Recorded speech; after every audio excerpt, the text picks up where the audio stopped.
মিথিলার রুমে যেতেই দেখি মিথিলা তার দুলাভাইয়ের সাথে অন্তরঙ্গ মুহূর্ত পার করছে। মিথিলা আমার চাচাতো বোন। মিথিলা প্রায় অর্ধউলঙ্গ আর দুলাভাই শুধু শর্ট প্যান্ট। তাদের প্রেমলীলা দেখে আমি থমকে যাই। এটা দেখার জন্য মোটেও প্রস্তুত ছিলাম না আমি। আমি মিথিলাকে ভালোবাসি, এটা মোটামুটি বাড়ির সবাই জানে। এই কারণে যে কত মার খেয়েছি তার কোনো হিসাব নাই। আমাকে বরাবর বলে দিয়েছে মিথিলাকে নিজের বোনের মতো দেখার জন্য। আমি মিথিলাকে এমন অবস্থায় দেখে নিজের চোখকে বিশ্বাস করতে পারছিলাম না। ছি ছি মিথিলা, এইসব কি দেখছি? আর দুলাভাই আপনি কি করে পারলেন এটা করতে?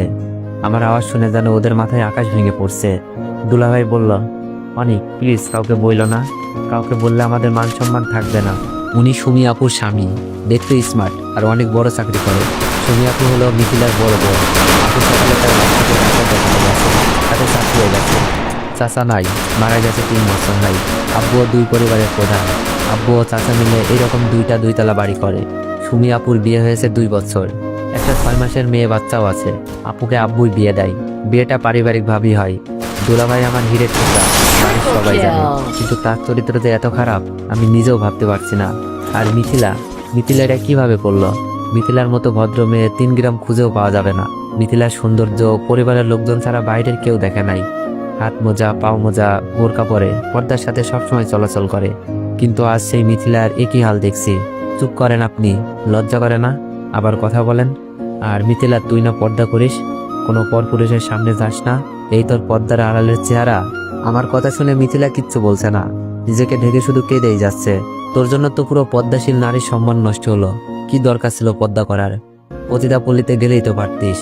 এই মিথিলাকে যখন আমি বলতাম, মিথিলা আমি তোকে ভালোবাসি, তোর জন্য সব করতে পারবো, তখন মিথিলা আমার চরিত্র নিয়ে কথা বলতো আর আব্বুকে বলে আমাকে মার খাওয়াইতো।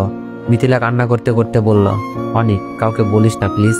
মিথিলা, আমি যখন তোকে ভালোবাসি বলতাম, তুই আমার চরিত্র নিয়ে কথা বলতি, আব্বুর কাছে মার খাওয়াইতি।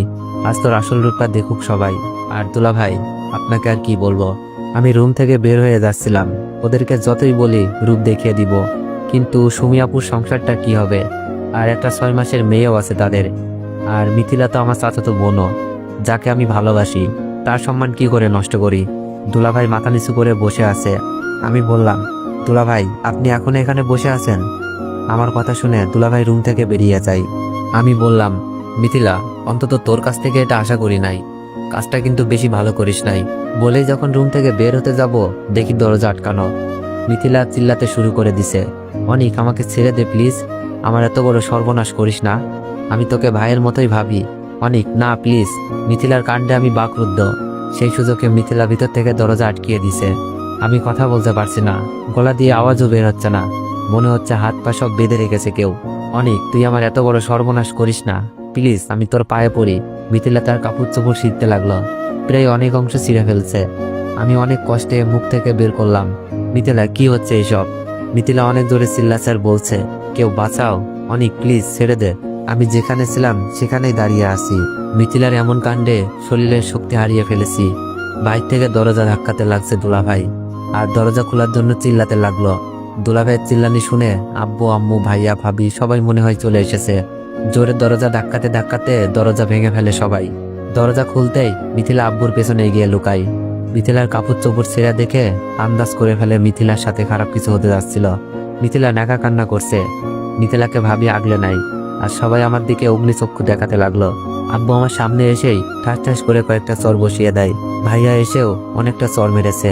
আমি কিছু বলতে যাব, সেই সুযোগ নাই, সবকিছু এত দ্রুত হচ্ছিল। মিথিলা, অনিকটা তোমাকে কলেজে যাওয়ার জন্য ডাকতে এসেছিল, তোমাকে এত খারাপ অবস্থা দেখা যাচ্ছে কেন? অনিক কি তোমার সাথে কিছু করেছে?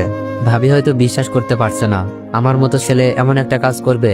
মিথিলা ভাবিকে জড়িয়ে ধরে নেকা কান্না করছে আর বলছে, ভাবি আমি শুয়েছিলাম, অনিক এসে আমাকে একা পেয়ে আগের মতো ভালোবাসার প্রস্তাব দেয়।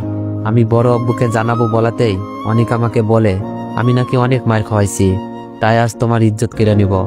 তারপর অনিক আমার সর্বনাশ করতে থাকে। আপনারা না আসলে আজ অনিক আমাকে কি যে করতো। মিথিলার কথা অবিশ্বাস করার কোনো কারণই নাই, আগেই বলেছি 3 গ্রাম খুঁজেও এমন মেয়ে পাওয়া যাবে না। আব্বু মিথিলার কথা শুনে যেন আরো রেগে গেলেন। তুই আমার ছেলে ভাবতেই লজ্জা লাগছে, যে নিজের চাচাতো বোনের সাথে এমন করতে পারে, সে অন্য মেয়েদের কি না করবে। তোর এই বাড়িতে কোনো জায়গা নেই, বের হয়ে যায় বাড়ি থেকে। আব্বুর কথা শুনে চোখ বেয়ে পানি পড়ছে। মাথা নিচু করে কান্না করতে করতে বললাম, আব্বু আমি কিছু করি নাই, ওই তুই আমাকে আব্বু বলবি না, আজ থেকে আমার একটা ছেলে, তুই মরে গেছিস। আব্বুর মুখে এই কথা শোনার থেকে মরে যেতে পারলেও অনেক বেশি খুশি হতাম। আম্মুকে বললাম, আম্মু আমি কিছু করি নাই। মিথিলা কথা আটকে দিয়েই আম্মু বলল, জানি না কোন পাপে তোকে পেটে ধরেছিলাম। আম্মুর মুখে কথা শুনে মনে হচ্ছে কলেজা ছিঁড়ে যাচ্ছে। আর কাকে বলবো, যেখানে আমার গর্ভধারিণী মাই বিশ্বাস করলো না, আমাকে কিছু বলতেও দেয় নাই।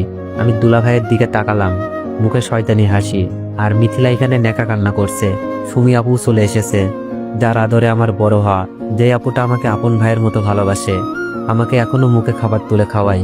সেই আপুটাও সবকিছু শুনে কান্নায় বুক ভাসাচ্ছে। আজ আমি আপুর চোখও খারাপ হয়ে গেলাম। মিথিলার রুম থেকে বের হয়ে আমার রুমে গিয়ে কাপড় চোপড় গোছাচ্ছি, কারণ এই বাড়িতে আমার জায়গা নেই। আর আমি কোন মুখে থাকবো এখানে, যেখানে সবাই আমাকে দর্শক বলে জানে। কাপড় গোছানো শেষ, রুম থেকে বের হব, এমন সময় ভাবি আমার রুমে আসলো। ভাবিকে দেখে আমি মাথা নিচু করে দাঁড়িয়েছিলাম, কারণ ভাবি আমার মায়ের মতো আদর করে। আমার টাকা পয়সার অভাব ভাবিই পূরণ করে। ভাবি সুমি আপুর মতোই আমার একটা বড় আপু। ভাবি বলল, এটা তুমি কি করলে অনিক? আমরা তো মিথিলার সাথে তোমার বিয়ে দিতে রাজি ছিলাম। আব্বুকে না হয় আমরা বুঝিয়ে নিতাম, তার জন্য জোর করে। আমি কান্না করতে করতে বললাম, ভাবি আমাকে মাফ করে দিও, আমি পারি নাই সবার সামনে সত্যটা বলতে। ভাবি বলল, কি সত্য বলতে পারো নাই? আমি বললাম, ভাবি কথা দেন, কথাগুলো কাউকে বলবেন না। ভাবি বলল, বলো, বলবো না কাউকে। আমি কান্না সুরে বললাম, ভাবি আমি মিথিলার সাথে এমন কিছুই করি নাই। ভাবি বলল, তাহলে মিথিলার কাপড় চোপড় ছেঁড়া কেন? ভাবি আমি মিথিলাকে ডাকতে গিয়ে দুলাভাই আর মিথিলার পাপ কাজে লিপ্ত থাকতে দেখি। আমি তাদের অপমান করি, ভয় দেখাই, বাড়ির সবাইকে বলে দিব। কিন্তু পরে আপুর সংসার আর মিথিলার সম্মানের কথা ভেবে থমকে যাই। আমি রুম থেকে বের হতে যাচ্ছিলাম, দুলাভাই বাইর থেকে দরজা লক করে দেয়। মিথিলা জোরে জোরে কাঁদতে থাকে আর কাপড়গুলো ছিঁড়তে থাকে। তারপর ভিতর থেকে লক করে দেয় মিথিলা। বাইর থেকে দুলাভাই দরজা ধাক্কাছে আর চিল্লানি শুনে তোমরা এসে আমাকে এই পরিস্থিতিতে দেখলা। আমি কাকে বলবো এই কথা, কে বিশ্বাস করবে বলো? এই বলে কেঁদে কেঁদে রুম থেকে বের হতে যাচ্ছি। ভাবির চোখেও পানি, ভাবি বিশ্বাস করলেও নিরুপায়। ভাবি বলল, কি বলছো অনিক? তাদের পাপের বোঝা তোমার উপর চাপিয়ে দিয়েছে? আমি বললাম, ভাবি তুমি কাউকে বলো না প্লিজ, মিথিলার সম্মান আর আপুর সংসার নষ্ট হয়ে যেতে পারে। ভাবি বলল, জানি না অনিক, কে মিথ্যা বলছে আর কে সত্য বলছে। মিথিলা আর সুমিত জামাইয়ের তো এমন কোনো বাজে লক্ষণ দেখিনি। ভাবি তুমি আমাকে বিশ্বাস করছো না? তাহলে এটা দেখো, আমি সুযোগে সবকিছু ভিডিও করে রেখেছিলাম, ভেবেছিলাম কাউকে দেখাবো না, কিন্তু পরিবারের সবচেয়ে প্রিয় মানুষটার চোখে নিজেকে খারাপ বানাতে পারি নাই। ভাবি মোবাইল নিয়ে যেতে চাই, অনিক এই ভিডিও এখনই আব্বুকে দেখাবো। ভাবি প্লিজ কথা দিয়েছো কাউকে বলবা না। সবার চোখে খারাপ হলেও তোমার চোখে যেন ভালো হয়ে থাকতে পারি, তাই তোমাকে সব বললাম। কথা শেষ করতেই ভাইয়া ভাবিকে বলছে, এই ধর্ষকের সাথে কিসের এত কথা? ভাবির চোখ দিয়ে অনবরত পানি পড়ছে। ভাবি আমার হাতে অনেকগুলো টাকা দিয়ে বলে, টাকার দরকার পড়লে যেন আমাকে জানাই। ভাবির চোখ মুছে আমার রুম থেকে বের হয়, কিন্তু আমার চোখের পানি জোড়ায় না। রুমটার প্রতি মায়া লাগছিল। আব্বুর পায়ে একবার সালাম করতে মন চাচ্ছিল, কিন্তু সেই সাহস আজ আমার নেই।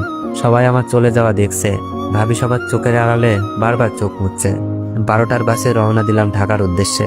সো এভরিওয়ান, তোমরা যদি গল্পটি কন্টিনিউ করাতে চাও তাহলে একটু বেশি বেশি কপি লিঙ্ক করে দিও আর একটু বেশি বেশি কমেন্ট করে দিও। ধন্যবাদ।